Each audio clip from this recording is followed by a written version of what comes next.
Higala, kumusta? May gabi na usab diya kaninyo mga kaigsuunan nato nga kanunay nga subaybay niini nga programa sa Jesus is Forever, CBCFI, CDO, mayong gabi is tanan natong kaigsuunan diya sa dapit sa Bukidnon, mayong buntag, mayong gabi usab or unsa man oras nga naminaw ang atong mga kaigsuunan usab sa lain nga nasod.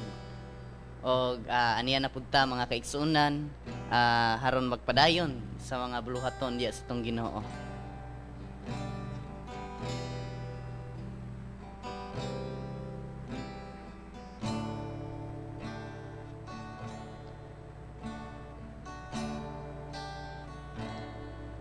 O Diyos ania, ang kasing-kasing ko o hinluin sa mga pulong mo, pasaylua ang akong mga sala, ning kinabuhi ko imo ang bago. O Diyos ania, ang kasing-kasing ko o hinluin sa mga pulong mo, pasaylua ang akong mga sala, ning kinabuhi ko imo ang bago. Ayaw ako isalikwat,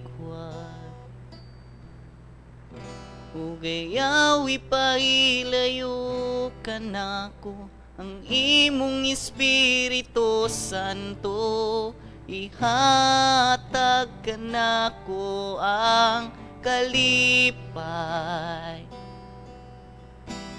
tungod sa kagawasan nga gihatag mo ka nako, ug gimuang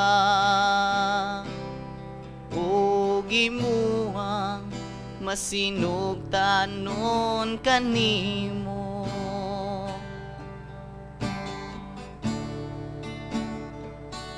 O Diyos ania,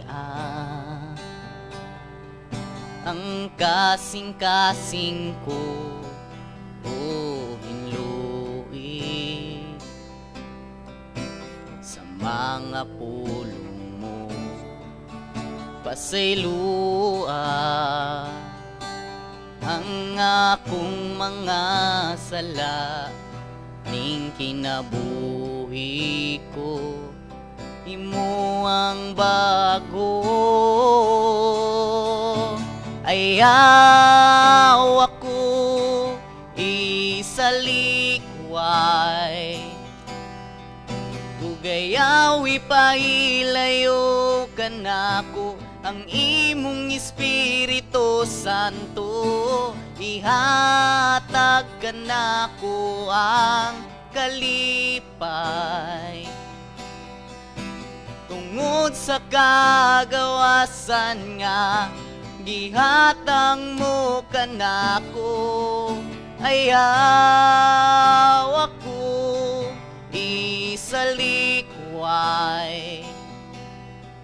ug ayaw ipahilayo ka nako, ang imong Espiritu Santo ihatag ka nako ang kalipay, tungod sa kagawasan nga gihatag mo ka nako, ug himuha masinugtanon kanimo.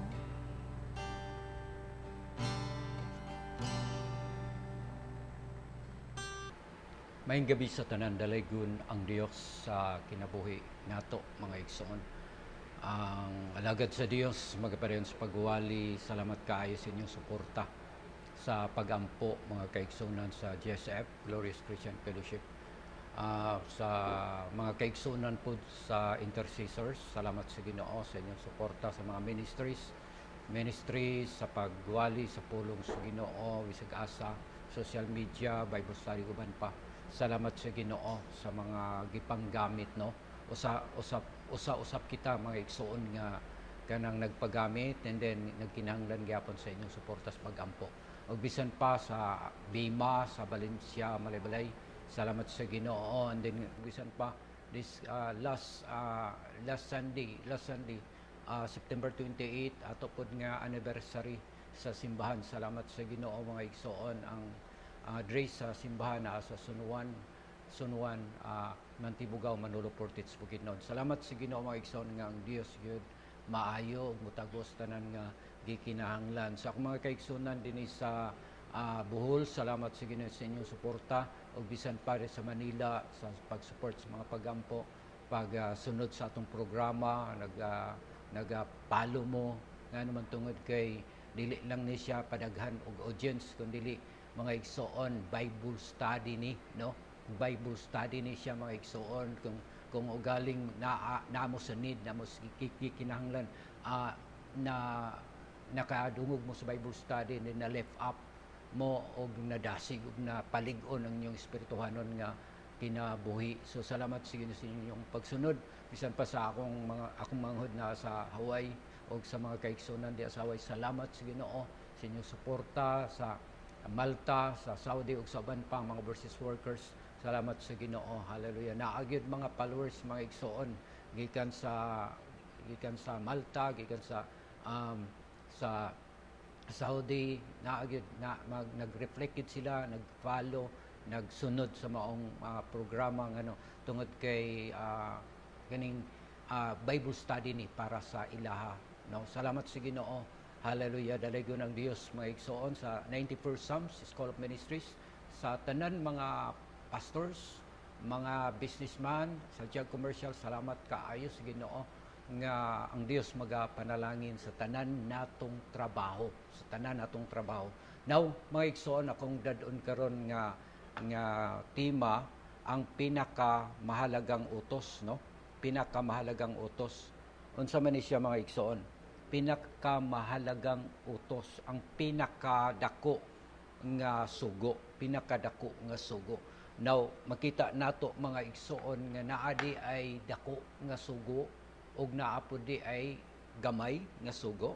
Kay ngano man naaman tema nato karon ang pinakamalaking utos, no? Ang pinakamalaking utos. So, now kung ato ning sulbaron mga igsoon, unsa kaha kini nga sugo? Unsa kaha kini nga sugo nga gitawag nga pinakamalaking utos according sa ato karong pagtuon mga igsoon.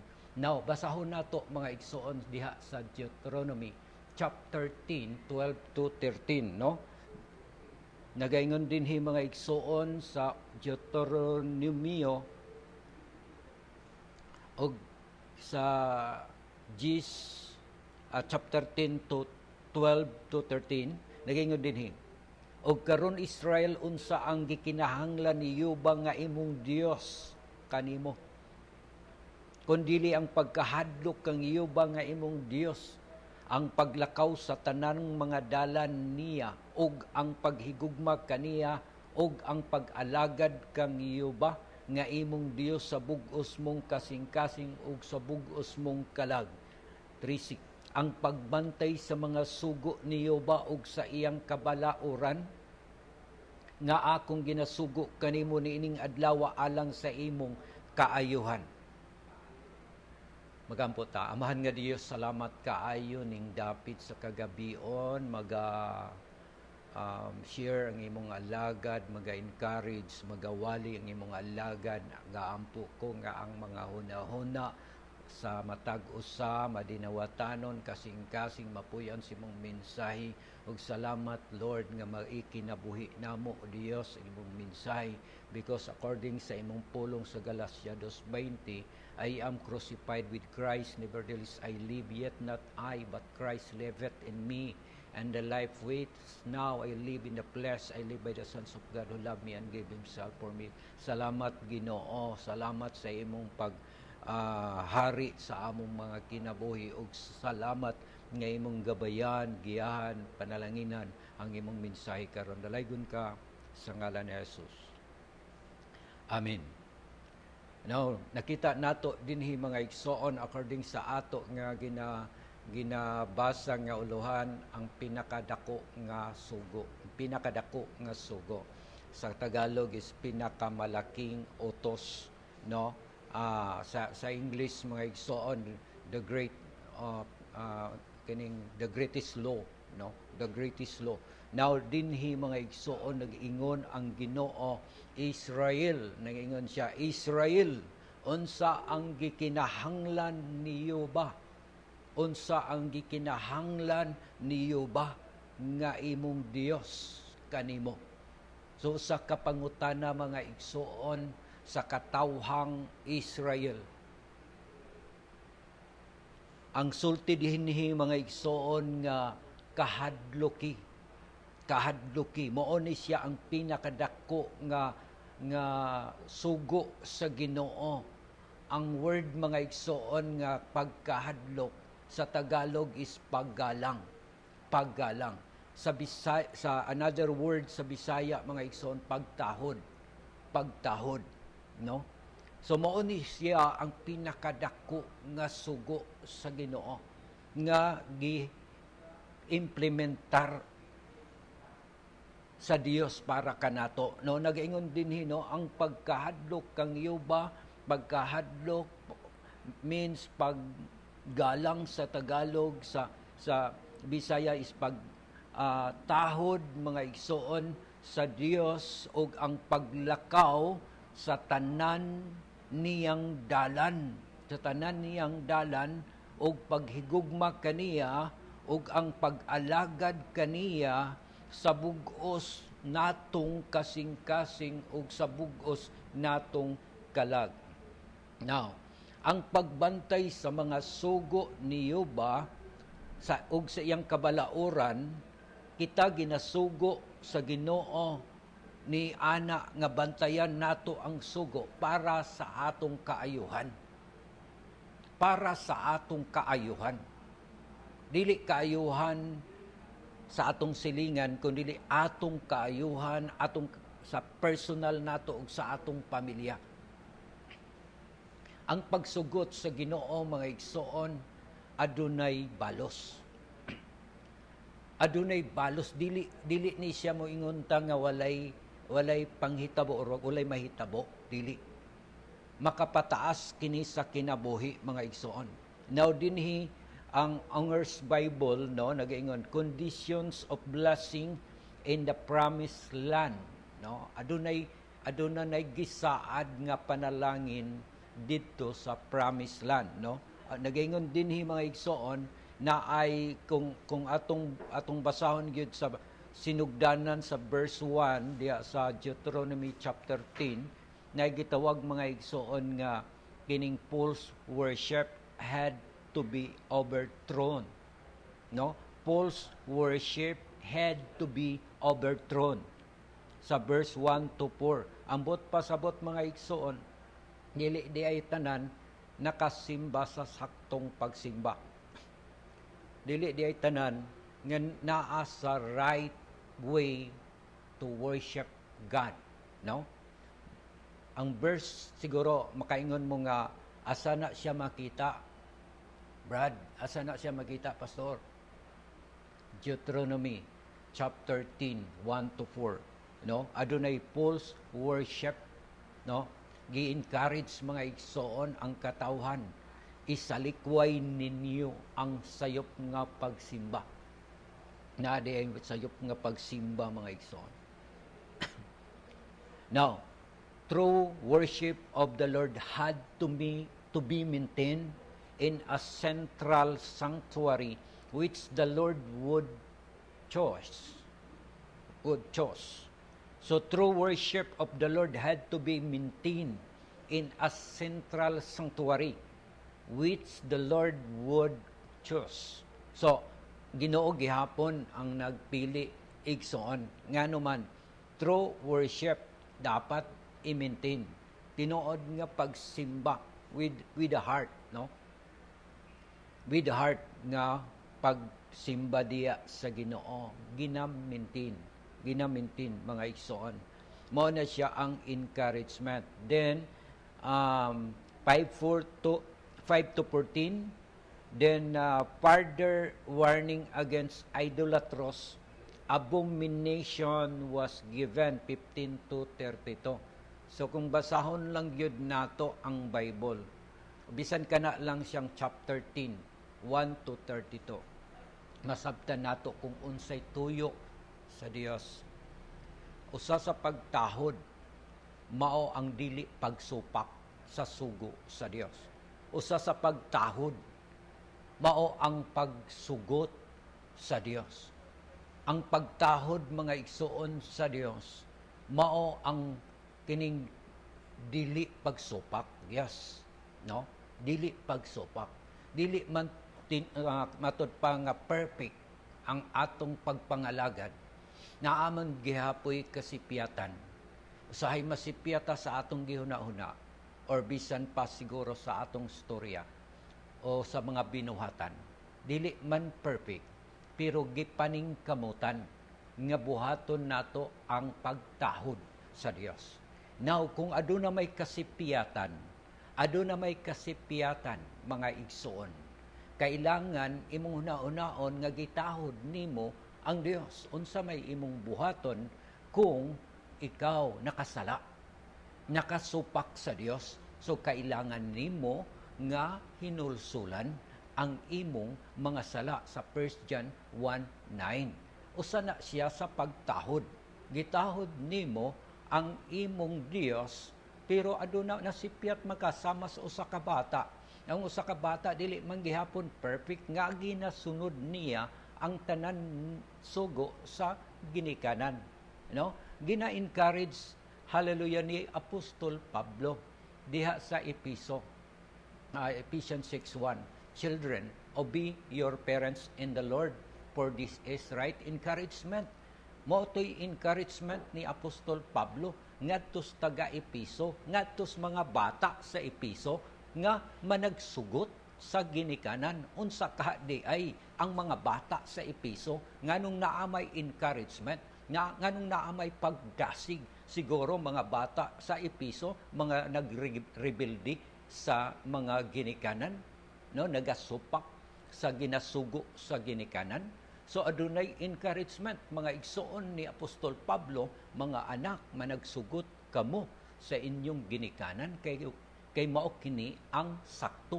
Ambot pasabot, mga igsoon, nga ang atong pinalanggang apostolis nga si Pablo naay nakita mga igsoon sa mga bata, nga ang mga bata mga gahi na og ulo.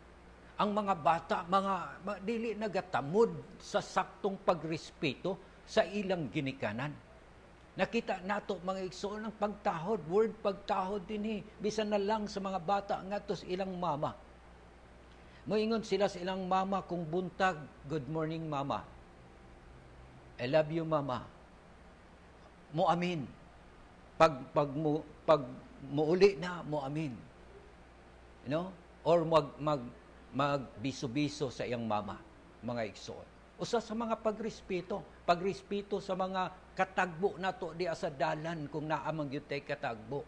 You know, labi na sa mga tigulang, magapangayo tag katahuran ngadto kanila. Maayong buntag, maayong udto, maayong gabii, maayong hapon. Usa na siya sa pagtahod, mga igsoon, nga wala gyud mawala hangtod karon. No? Usahay kami nga mga alagad sa Ginoo, mga tigulang na gani, no, mas magulang pa sa amo, gipakita nila ang ilang pagtahod pinaagi sa pag-amin.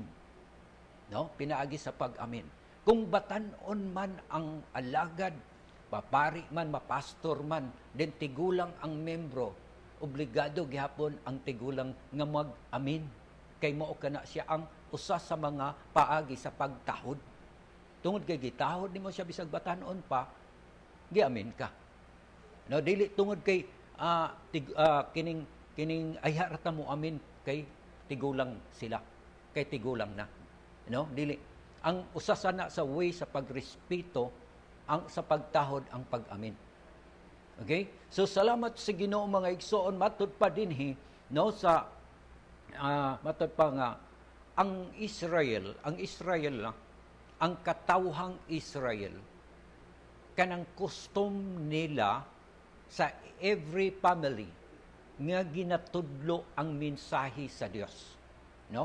Customary nila. Bayang Israel, ano nga ba ang nais ni Yahweh mula sa inyo? Ang gusto lang naman niyang igalang ninyo siya. Respetuhin. Respetuhin.